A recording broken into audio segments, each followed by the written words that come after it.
Hello students, मैं हूं शहबाज हुसैन और आप देख रहे हैं मेरा YouTube channel maths for you. Students, पिछली वीडियोस में हमने पेयर ऑफ लीनियर इक्वेशंस को सॉल्व करने की graphical method, substitution method, elimination method और क्रॉस मल्टीप्लिकेशन मेथड के बारे में पढ़ा था। आज की वीडियोस में हम ऐसे पेयर्स को सॉल्व करेंगे जो लीनियर फॉर्म में नहीं होते हैं, बट कुछ सूटेबल सब्स्टिट्यूशन की हेल्प से हम उनको लीनियर इक्वेशंस में कन्वर्ट करके सॉल्व करते हैं। तो आइए देखते हैं। Equations reducible to a pair of linear equations in two variables.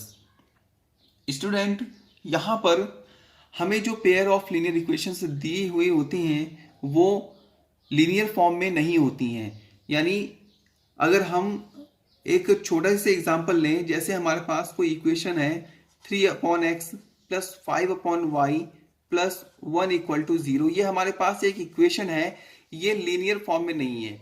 क्यों नहीं है? क्योंकि यहाँ पर जो x और y वेरिएबल हैं ये हमें डिनोमिनेटर में दिए हुए हैं, इस वजह से ये हमें लीनियर फॉर्म में हमारे पास नहीं है। यदि पेयर ऑफ लीनियर इक्वेशन इस फॉर्म के हो या फिर इसी तरीके की डिफरेंट इक्वेशंस हमें दी हुई हो, तब उनको सॉल्व करना थोड़ा टफ हो जाता है। बट अगर हम इन वेरिएबल्स को चेंज करके दूसरे वेरिएबल्स में कन्वर्ट करें और उनको लीनियर फॉर्म में कन्वर्ट कर दें, तब हम उनको आसानी से सॉल्व कर सकते हैं। तो इसको समझने के लिए हम एक एग्जांपल्स लेते हैं और एग्जांपल्स की हेल्प से इसको समझते हैं। तो हमारे पास एग्जाम्पल है, हमारे पास कोई पेयर है 2/x plus 1/y equal to 7, और हमारे पास सेकेंड इक्वेशन है इस पेयर की 7/x minus 5/y equal to -y। तो स्टूडेंट, सबसे पहले हम इसको इस फॉर्म में लिख लेंगे, यानी 2 into 1/x plus 1 into 1/y equal to 7। और ठीक ऐसे ही सेकेंड इक्वेशन में हमें क्या मिलेगा, 7 into 1/x minus 5 into 1/y equal to -1। अब हम यहां पर दोनों पेयर्स को ध्यान से देखें तो दोनों पेयर्स में क्या है हमारे पास 1/x 1/x 1/y और 1/y। तो हम यहां पर क्या करेंगे, जो 1/x और 1/y की जगह पर है हम कोई नया वेरिएबल्स मान लेंगे।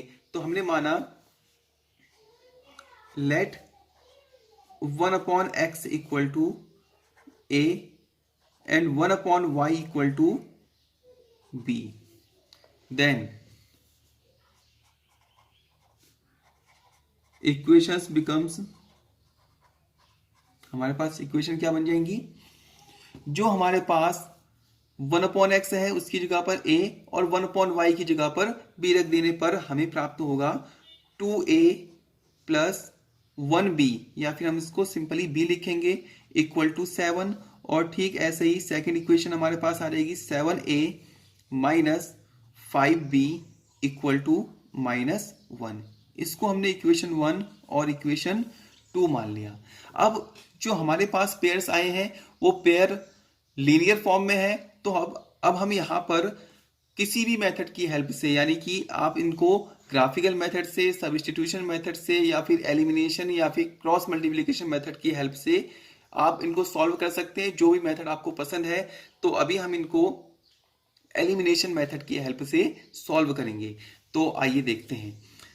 हम दोनों ही इक्वेशन में b और -5, यानी b को हम एलिमिनेट करेंगे। तो b को एलिमिनेट करने के लिए यहां पर b का कॉफिशिएंट -5 है और यहां पर b का कॉफिशिएंट 1 है। तो हम इन दोनों को सेम बनाएंगे।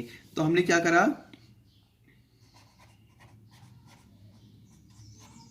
Multiply equation 1 by 5 and then adding both equations। यानी कि फर्स्ट इक्वेशन को हमने 5 से मल्टीप्लाई किया, यानी पूरी इक्वेशन को हम 5 से मल्टीप्लाई करेंगे तीनों के तीनों टर्म्स को। तो हमारे पास क्या आएगा, 5 2 जा 10a plus 5b equal to 5 7 जा 35। और ठीक सेकंड इक्वेशन क्या है हमारे पास, 7a minus 5b equal to -1। अब यहाँ पर दोनों साइन अपोजिट हैं, इसी वजह से हम दोनों को क्या करेंगे, ऐड करेंगे। तो ऐड करने के लिए प्लस, यहाँ माइनस, यहाँ माइनस, 10a और 7a हमारे पास हो जाएगा 17a और 5b से 5b cancel out equal to 35 में से 1 माइनस करा, हमारे पास बचा 34।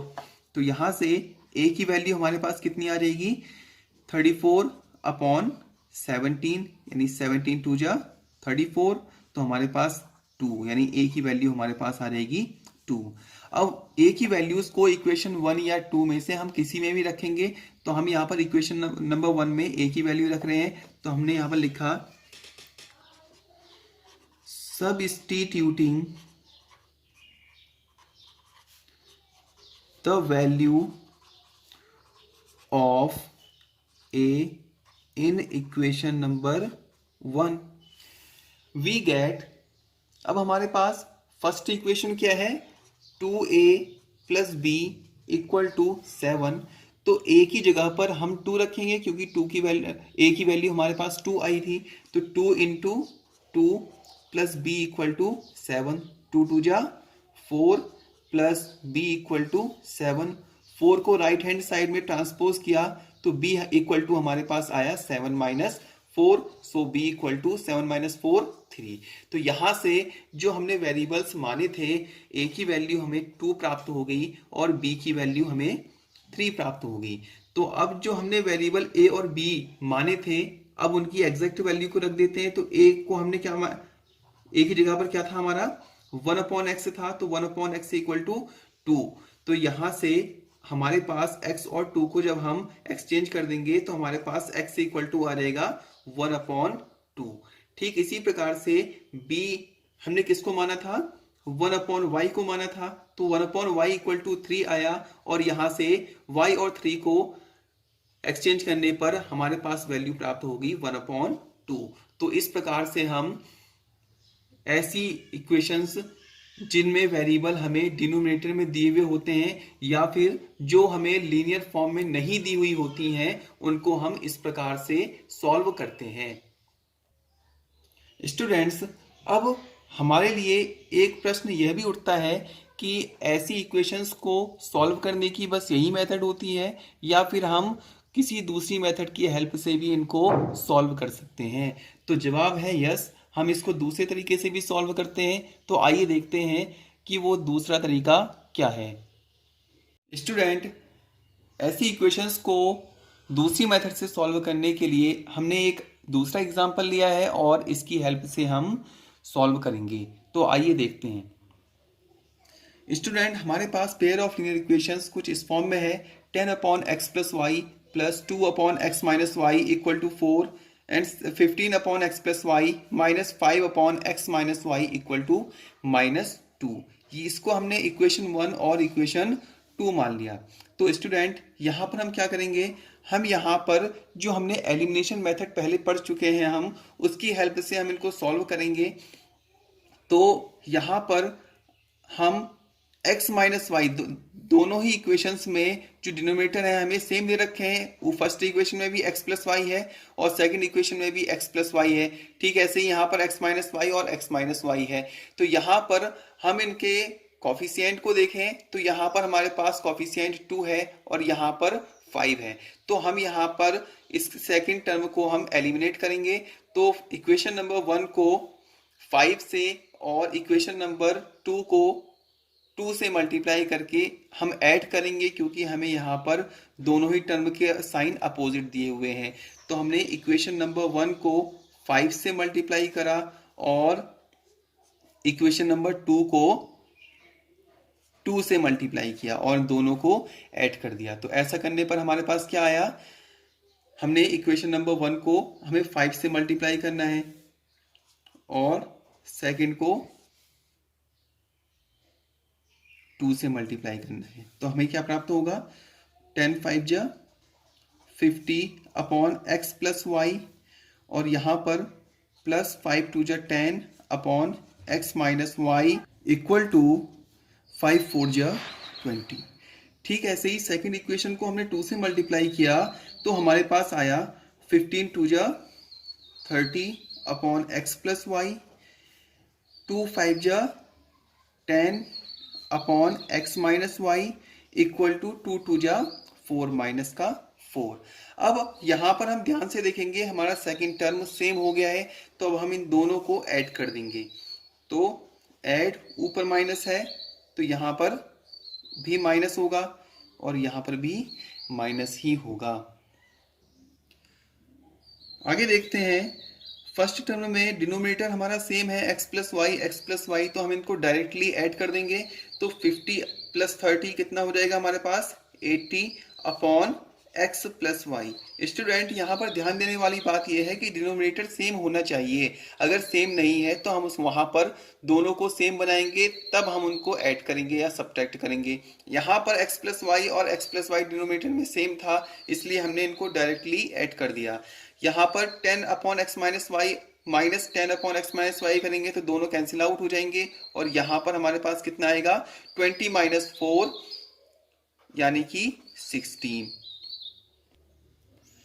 16 और x प्लस वाई को जब हम एक्सचेंज कर देंगे दोनों की पोजीशन, तो हमारे पास इक्वेशन कुछ इस प्रकार की आएगी, x plus Y equal to 80 upon 16 से 80 5 बार कैंसिल आउट हो जाएगा, और x plus Y equal to कितना आ जाएगा हमारे पास, equation number x plus Y equal to 5 आ जाएगा। इसको हम मान लेंगे इक्वेशन नंबर 3। अब जो हमारे पास x plus Y equal to 5 जो वैल्यू हमें प्राप्त हुई है, उसको हम इक्वेशन 1 या 2 में से किसी एक इक्वेशन में रख देंगे। Now substituting the value of x plus y in equation number first, we get 10 upon x plus y था तो x प्लस वाई की जगह पर 5 आ गया, plus 2 upon x minus Y equal to 4। 5 से 10 2 बार कैंसिल आउट, तो 2 plus 2 upon x minus Y equal to 4। 2 को राइट हैंड साइड में ट्रांसपोज करेंगे तो हमारे पास आएगा 2 upon x minus Y equal to 4 minus 2 upon x minus Y equal to 2। X minus y और 2 को जब हम इनकी पोजीशन को चेंज करेंगे तो हमारे पास हमें प्राप्त होगा X minus Y equal to 2 upon 2 से 2 1 बार कैंसिल आउट, तो X minus Y equal to हमारे पास आ जाएगा equation number X minus Y equal to आ जाएगा 1। तो इसको हम मान लेंगे इक्वेशन नंबर 4। अब हमें x और y की वैल्यू निकालने के लिए जो हमारे पास इक्वेशन नंबर 3 और इक्वेशन नंबर 4 आई है, इनको हम सॉल्व करेंगे और इनकी वैल्यू प्राप्त करेंगे। तो सॉल्व करने के लिए हमने दोनों इक्वेशंस को ऐड कर दिया, तो ऐड करने पर क्या आएगा, y वाला टर्म हमारा एलिमिनेट हो जाएगा। तो ऐसा करने पर x प्लस एक्स 2x और y से y कैंसिल आउट, 5 प्लस 1 6 और x इक्वल टू 2 से 6 3 बार कैंसिल आउट हो जाएगा, तो x इक्वल टू 3 आ रहेगा। और ठीक ऐसे ही अगर हम दोनों को सब्ट्रैक्ट कर दें तो x plus Y equal to 5, x minus Y equal to 1, subtract करना है माइनस, यहाँ प्लस हो जाएगा क्योंकि ऊपर माइनस है और यहाँ पर भी माइनस। ऐसा करने पर x वाले टर्म कैंसिल आउट हो जाएंगे और y 2y हो जाएगा, और 5 में से 1 माइनस कर दिया, बच्चा हमारे पास 2, तो y इक्वल टू आ जाएगा हमारे पास 2 से 4 को 2 बार काटा तो y इक्वल टू 2। तो फाइनली हमारे पास जो x और y वेरिएबल थे उनके आंसर हमारे पास क्या आ गए, x इक्वल टू 3 और y इक्वल टू 2। तो स्टूडेंट आज की वीडियो में हमने ऐसे पेयर्स को सॉल्व करना सीखा जो लीनियर फॉर्म में नहीं होते हैं, और इनको हम किस प्रकार से सॉल्व कर सकते हैं, दोनों मेथड सीखी। तो स्टूडेंट, अगर आपको वीडियो पसंद आई तो प्लीज़ आप वीडियो को लाइक कीजिए, शेयर कीजिए और कमेंट करके ज़रूर बताइए कि आपको दोनों मेथड में से कौन सी मेथड ज़्यादा पसंद आई। तो मिलते हैं अगली वीडियो में एक नए टॉपिक के साथ। तब तक के लिए धन्यवाद।